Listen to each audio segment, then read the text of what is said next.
ભગવાનનો આભાર કે આપણે બચી ગયા. હા, પણ આ ગુફા કોની છે? આટલી નાની ગુફા તો સસલાની જ હોઈ શકે છે. ત્યાં જ તેમને સિંહની ગર્જના સંભળાઈ. આકાશમાંથી પડ્યા ખજૂરમાં અટક્યા. આપણે સિંહની ગુફામાં છીએ. હવે તો આપણને કોઈ નથી બચાવી શકતું. છોટું હરણ લંબુ હરણનો નાનો ભાઈ હતો. એક દિવસ સવારે જ્યારે લંબુ હરણ ઊંઘમાંથી જાગ્યો ત્યારે તેણે જોયું કે તે ગુફામાં એકલો જ છે.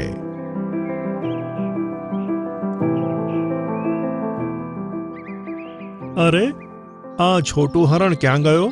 રાત્રે તો મારી સાથે જ સૂતો હતો. ત્યાં જ તેની નજર દિવાલ પર પડી,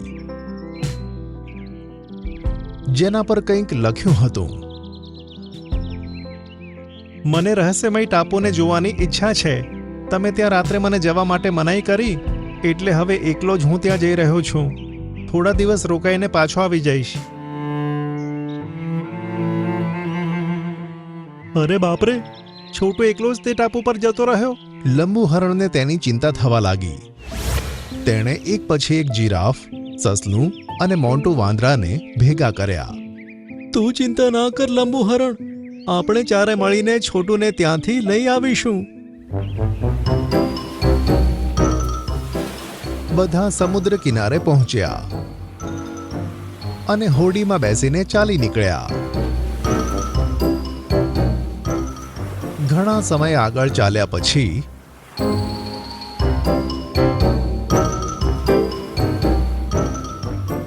તેમને એક ટાપુ દેખાયો. હા, તે જુઓ, લાગે છે એ જ રહસ્યમય ટાપુ છે.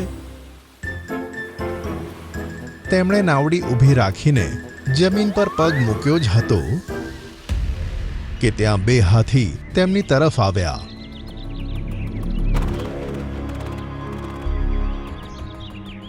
અરે, બે હાથી ક્યાંક આપણી ઉપર હુમલો ના કરે. જેવા હાથી તેમની નજીક આવ્યા તે ચારે જણા હેરાન થઈ ગયા. અરે, આ હાથી તો મારા જેટલા છે. અમારા જંગલમાં તો હાથીના બચ્ચા પણ આમના કરતા મોટા હોય. આ કેવી રીતે થાય? જરૂર તમે બહારથી આવ્યા છો.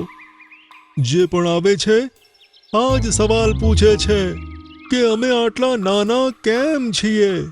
અમારે તમને બતાવવું છે કે આ એક રહસ્યમય ટાપુ છે, અને આ રહસ્યોમાંનું એક રહસ્ય એ છે કે અહીંયા નાના જીવ મોટા અને મોટા જીવ નાના હોય છે. અરે વાહ, લાગે છે અહીંયા બહુ મજા આવવાની છે. ચલો આગળ જઈએ.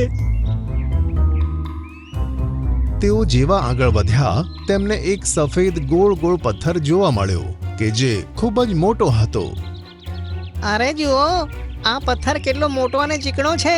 ચાલો ઉપર ચઢીને જોઈએ. અરે આવું ના કર, આની ઉપરથી પડ્યા તો બહુ વાગશે આપણને. હરણની વાત નહીં સાંભળીને મોન્ટુ વાંદરો અને સસલું તેના પર ચઢી ગયા. પણ જેવા તેઓ વચ્ચોવચ પહોંચ્યા તેમાં એક મોટી તિરાડ પડી ગઈ. અરે, આટલો મોટો પથ્થર હોવા છતાં આટલો નાજુક કેમ હોઈ શકે? આમાં તો તિરાડ પડી ગઈ. ત્યાં જ તેમને દૂરથી એક મોટી ચકલી તેમની તરફ આવતી દેખાઈ. અરે બાપરે, આ એક પથ્થર નહીં પણ ઈંડું છે, અને આ ચકલીનું લાગે છે જે આપણી તરફ આવી રહી છે.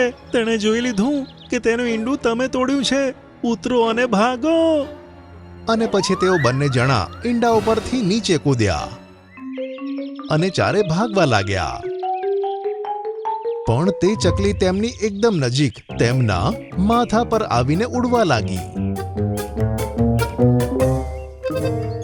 અરે બાપરે, આટલી મોટી ચકલી! આ તો ગીધ કરતા પણ મોટી છે. મેં ક્યારે વિચાર્યું નહોતું કે હું જીરાફ થઈને એક ચકલીથી જીવ બચાવવા માટે ભાગીશ.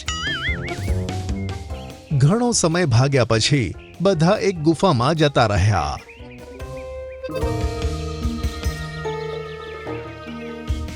ભગવાનનો આભાર કે આપણે બચી ગયા. હા, પણ આ ગુફા કોની છે? આટલી નાની ગુફા તો સસલાની જ હોઈ શકે છે.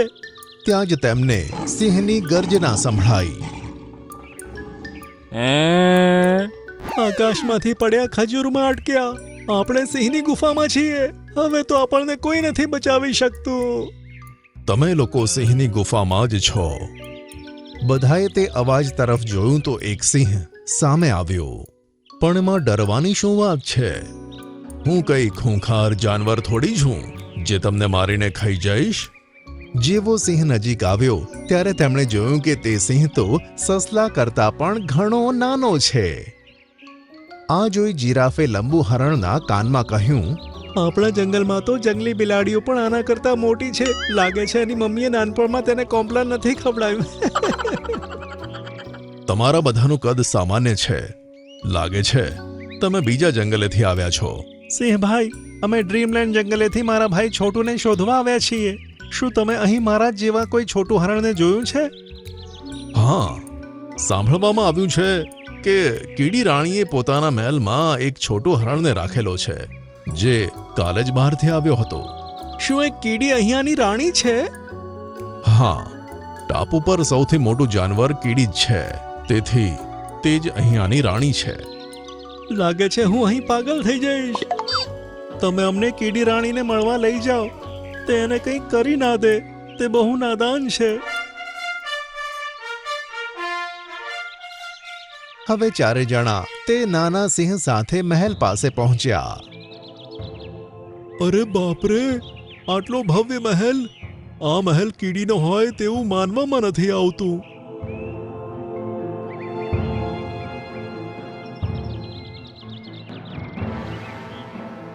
બધા જ મહેલમાં ગયા. તેમણે જોયું કે એક મોટી કીડી એક સિંહાસન પર બેઠી છે અને તેની સેવામાં ઘણા જાનવર ઊભા છે. મારો ભાઈ છોટું હરણ અહીં આવ્યો હતો. અમે તેને જ લેવા માટે આવ્યા છીએ. તમે એને અમને આપી દો ને. હા, તે હરણ અમારી પાસે જ છે, પણ તેને તમે પોતાની સાથે નથી લઈ જઈ શકતા. તમે આવું કેમ કહો છો? શું તમે તેને કેદ કર્યો છે?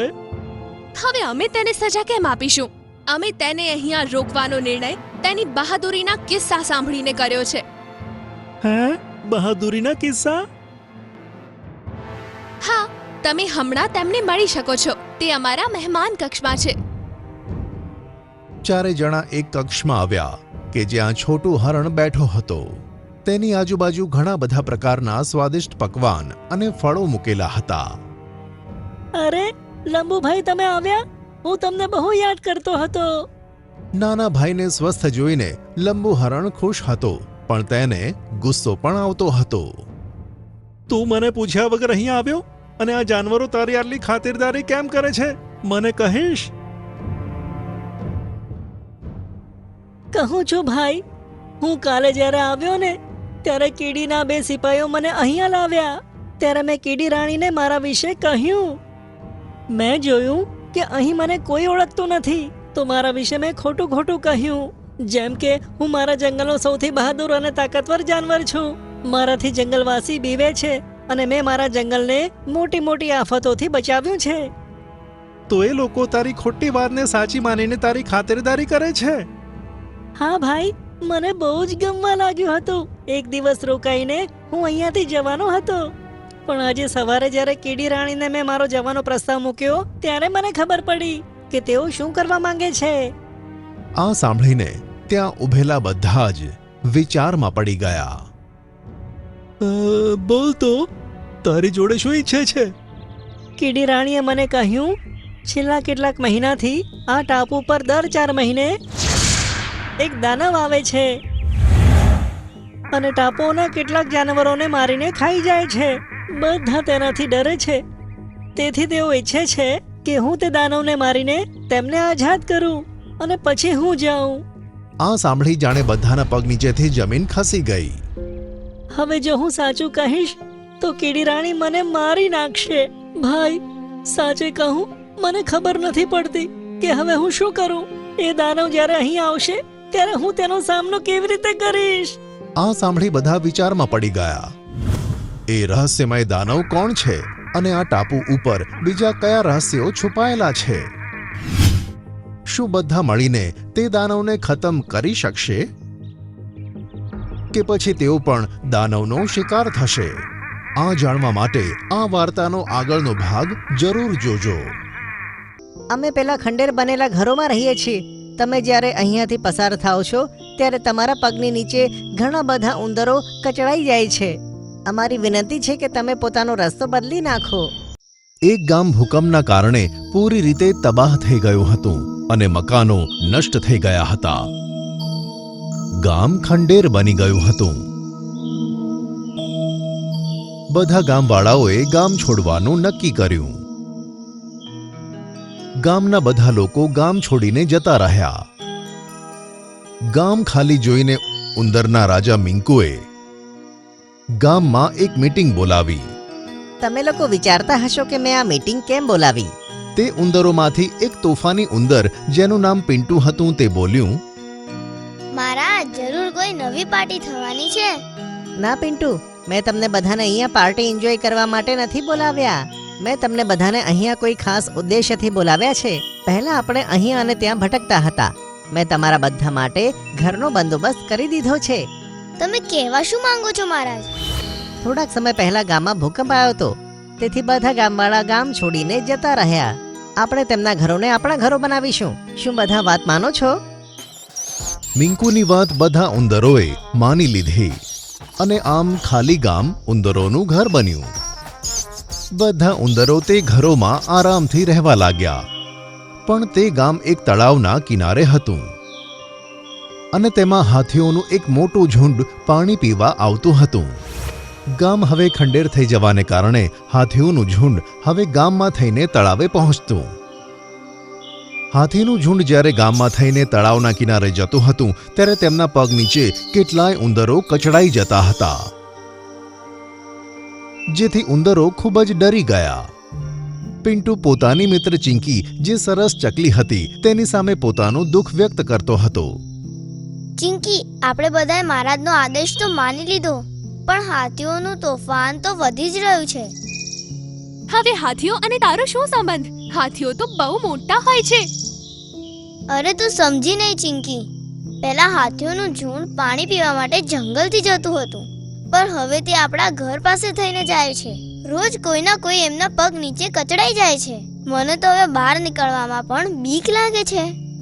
અરે બુદ્ધુ, તે ઘર પહેલા માણસોનું હતું, અત્યારે તે નથી, અને તે ઘર હવે ખંડેર થઈ ગયું છે. તેથી જ હાથીઓને હવે શોર્ટકટ રસ્તો મળી ગયો છે. પણ ચિંકી, આમ તો આપણે બધા ખતમ થઈ જઈશું. તારે આપણા રાજા સાથે વાત કરવી જોઈએ. તું સાચું કહી રહી છે ચિંકી. પિન્ટુએ આ સમસ્યા બધા ઉંદરોની સામે રજૂ કરી. વાત રાજા મિંકુ સુધી પહોંચી અને તેણે આ વાતને ગંભીરતાથી લીધી. ઘણો વિચાર કર્યા પછી મિંકુએ હાથીના રાજા એલિફન્ટા સામે આ સમસ્યા રજૂ કરવાનો નિશ્ચય કર્યો. બીજા દિવસે મિંકુ પોતે જ હાથીઓના રાજા એલિફન્ટાને મળ્યો અને બોલ્યો, અમે પેલા ખંડેર બનેલા ઘરોમાં રહીએ છીએ. તમે જ્યારે અહીંયાથી પસાર થાઓ છો ત્યારે તમારા પગની નીચે ઘણા બધા ઉંદરો કચડાઈ જાય છે. અમારી વિનંતી છે કે તમે પોતાનો રસ્તો બદલી નાખો. હાથીઓનો રાજા એલિફન્ટા જોરથી હસવા લાગ્યો અને પછી ગુસ્સે થઈ ગયો. તે ગુસ્સામાં બોલ્યો, તારી આટલી હિંમત! તું અમને આદેશ આપી રહ્યો છે કે અમે રસ્તો બદલીએ? ના એલિફન્ટાજી, હું તમને કોઈ આદેશ નથી કરતો. હું તો ફક્ત વિનંતી કરી રહ્યો છું. એલિફન્ટા ખૂબ ગુસ્સે ભરાઈને ફરી બોલ્યો, ચૂપ રહે! હવે તે એક પણ શબ્દ પોતાના મોઢામાંથી કાઢ્યો તો હું તને અત્યારે ને અત્યારે કચડી નાખીશ. શું અમારા એટલા ખરાબ દિવસો આવ્યા કે અમે તમારા જેવા કીડા મકોડા માટે અમારો રસ્તો બદલીએ? જતો રહે અહીંયાથી અને હવે ક્યારે પણ અહીંયા દેખાતો નહીં. મિંકુ ત્યાંથી પાછો આવ્યો, પણ તેને એલિફન્ટાનું ઘમંડ જરાય ગમ્યું નહીં. હાથીઓએ પોતાનો રસ્તો ન બદલ્યો. મિંકુએ પોતાના સાથીઓને બોલાવી લીધા. મને માફ કરો, મેં આ વિશે એલિફન્ટાને બધી વાત કરી, પણ તે મારી વાત સાંભળવા જ તૈયાર નથી. હા, કઈ વાંધો નહીં, તમે અમારા રાજા છો. તમે જેમ કહેશો તેમ કરીશું. આપણી પાસે અહીંયાથી જવા સિવાય કોઈ રસ્તો નથી. બધા જ ઉંદરો નિરાશ થઈને પોતપોતાના ઘરને છોડીને જતા રહ્યા. પણ કેટલાક મહિનાઓ પછી જંગલમાં ઘણા બધા શિકારીઓ આવ્યા. તેમણે પોતાની મજબૂત જાળથી બધા હાથીઓને પકડી લીધા.